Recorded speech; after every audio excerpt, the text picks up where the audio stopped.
So 2018 has come and gone, and with it goes a year of fantastic, terrible, surprising, disappointing, and in many ways fascinating movies. This past year, I did my best to explore as many new movies as I possibly could, which was both a rewarding and punishing experience, depending on the day. So to very quickly recap, here is every movie I saw in 2018. I thought these ones were bad, I thought these ones were okay, and I thought these ones were good. And of those good ones, the 10 I'm going to be discussing today are the ones that engaged me, moved me, affected me, or inspired me the most throughout the year. Each of them, in their own way, is amazing, and I can't recommend them enough. So, enough preamble, let's just get right into it. These are my 10 favorite movies of 2018.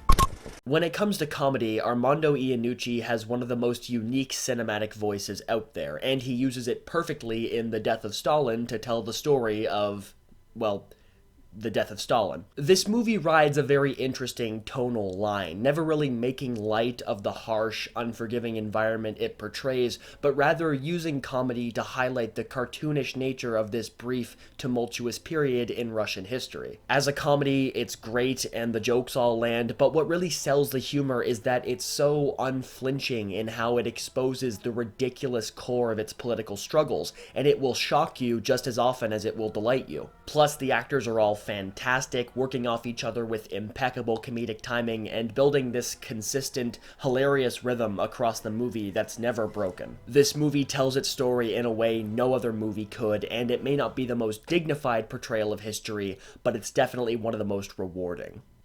Sometimes I just like a simple, straightforward, feel-good movie, and Wes Anderson delivered that this year with his return to the world of claymation in Isle of Dogs. Like all of Anderson's movies, one of its greatest strengths is its visual ingenuity. Every frame is packed with so much detail and vibrant color that I wanted to continually pause and just explore the nooks and crannies of the world. It also retains the sense of wonder and childlike innocence that Anderson does so well, taking the characters on a journey through literal piles of garbage that can still look beautiful, and it has such a creative portrayal of language. The emotional payoff didn't hit me quite as hard as it could have, probably because I've never owned a dog, but on artistic merit alone, this is a consistently engaging and entertaining ride. When I walk into a Wes Anderson movie now, I have a pretty general idea of what to experience, so while I can't say this movie surprised me too much, I can definitely say it was a great experience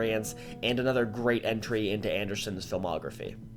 As someone who isn't really into horror movies, I'm always hoping to be pleasantly surprised by them, and I definitely was when I saw Hereditary, which scared the living daylights out of me for pretty much its entire runtime. Generally, the movie is built on a compelling family drama anchored by a phenomenal lead performance from Toni Collette, but even as the story goes on and the real truth behind everything is revealed, it never loses that simple, powerful, emotional core. What makes it all the more terrifying is the overarching theme of being trapped, of being pawns in a game you can't possibly understand, which makes watching the movie feel all the more claustrophobic. It's expertly paced. The story just builds and builds and builds and then goes insane, paying off all the tension at once and ending on one of the most haunting images I've ever seen on film. This movie provoked a reaction I've never had before. It just broke me, and it's been equally effective on repeat viewings. This is my personal new bar for horror, and I can't wait to see what Ari Aster does next.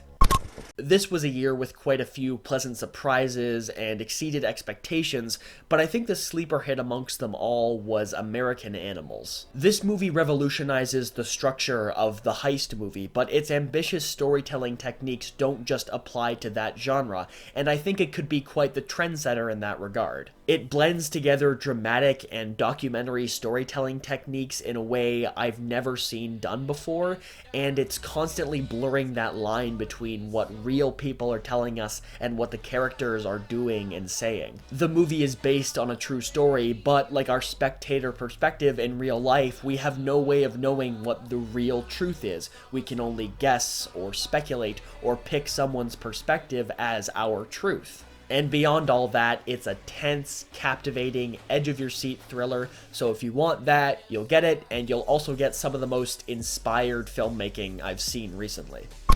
Back on the note of simple, straightforward, feel-good experiences, there's Won't You Be My Neighbor, or as it was generally known, that Mr. Rogers documentary. I don't think there was any other movie this year that radiated such pure happiness and joy. There were times where I was getting legitimately choked up just because of how happy I felt while watching it. It's not a challenging documentary by any means. There's no attempts to unmask the secrets of the dark, real Mr. Rogers. It's just a straightforward portrayal of why he was and is such a paragon of entertainment. This movie, in every way, is the antithesis to the cynicism and bitterness I could feel myself sinking into sometimes during the year. I saw it at the perfect time, and it really re-energized me and my desire to create. Because at the core of Mr. Rogers, the man and the icon, is the desire to improve, to leave a lasting impact through honesty and positivity,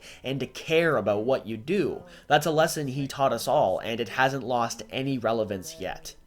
In a year of unique artistic experimentation, no movie pushed the boundaries of stylistic possibility and satirical ridiculousness like Sorry to Bother You. This is another phenomenal 2018 debut, this time from director Boots Riley, who brings this story to life with such an effortless vision you'd swear the guy's been making movies for decades. It's primarily a satire attacking consumer culture and the powers behind it, but it takes that story to some insane places I never expected, and somehow makes every new development feel so natural. There's a very specific turning point in the story where I fell absolutely in love with it, and where the movie went afterwards could have been a complete disaster, but Riley handled it brilliantly. Honestly, this movie is hard to explain. It's hard to break down why everything about it works so fantastically well.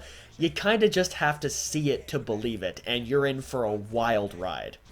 You know, when I saw Venom, I had a lot of thoughts, but one of the biggest ones was, what if that was good?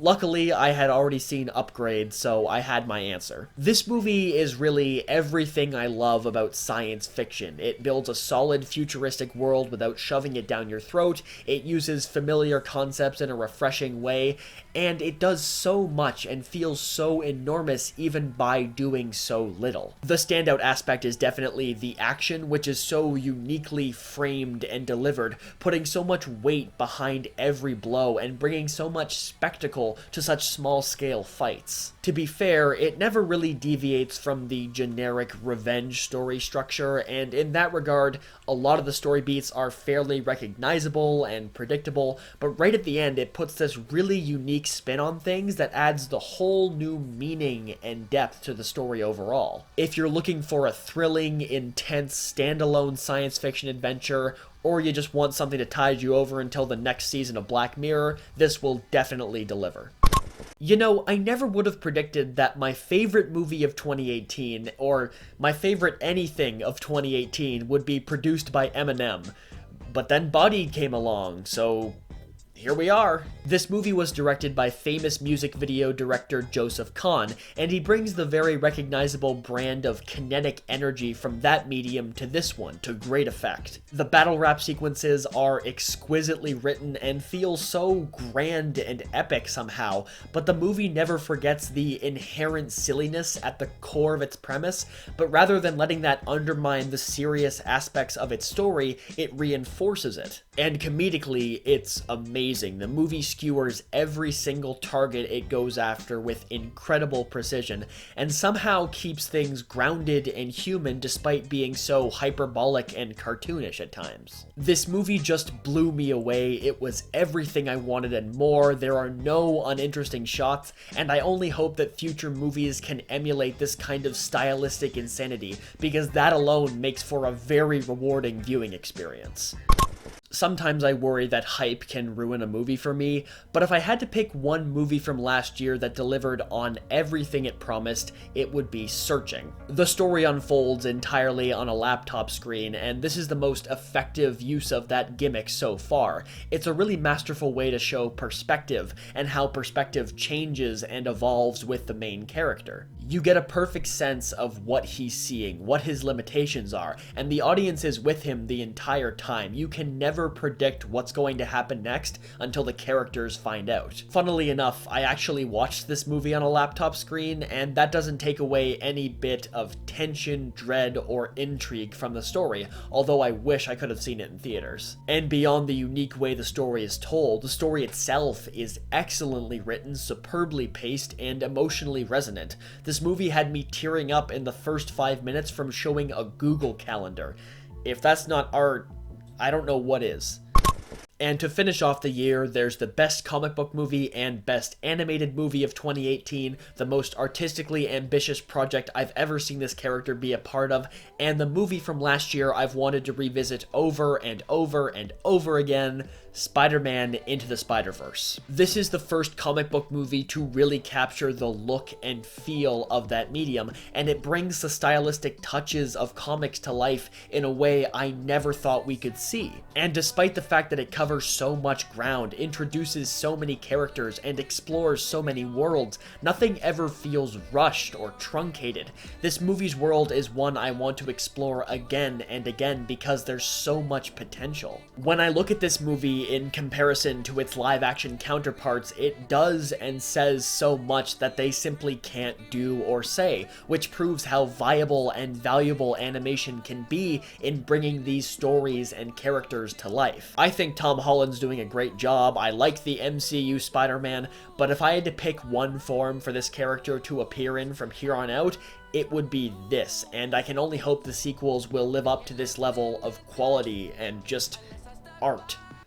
So, those are my 10 favorite movies of 2018, and again, if you haven't seen any of them yet, or you're on the fence about them, I really can't recommend them enough. And that's a wrap on 2018 for me. It was a really great year overall. I hit some big milestones with the channel, stuff I'm really happy about, stuff I want to keep doing. I got a good sense of where I want to go in the future, what works, what doesn't, what I can and can't do. And thank you all so much for watching. Whether this is your first video of mine or you've been watching all year, I really can't thank you enough. It's incredibly meaningful to me that people care what I think about movies or anything, really. I really hope that I can start hitting a stride with this video and really get the ball rolling on producing and uploading because I have so many ideas, so many videos I want to make, and I want to start balancing my time better with that, and hopefully you guys will love what I put out. So once again, thank you all very much, and let's see how this year goes, I guess.